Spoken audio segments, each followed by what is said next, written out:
Recording studio Saharsa.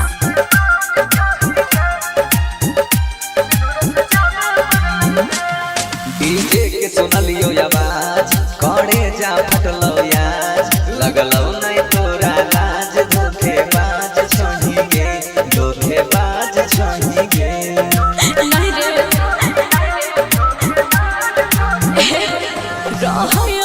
मजबूरी जब किन्हे पड़लै चोरी दिलवा पर लगलै छोरी दूरी बनावे पड़लै रे सनुर सजावे पड़लै रे।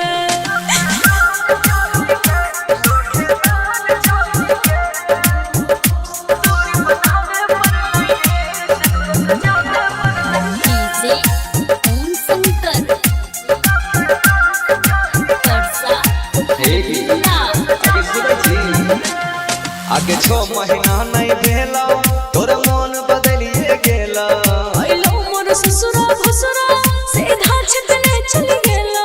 आगे 6 महीना नहीं भेलो तोर मन बदलिए गेलो आइलो मोर ससुरा भसुरा सीधा छतने चली गेलो।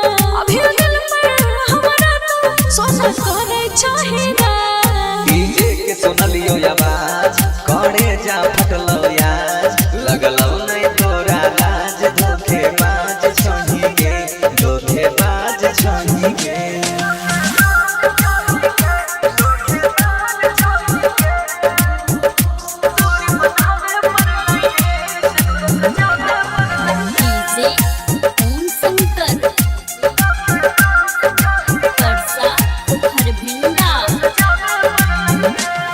तकदीर में तू ना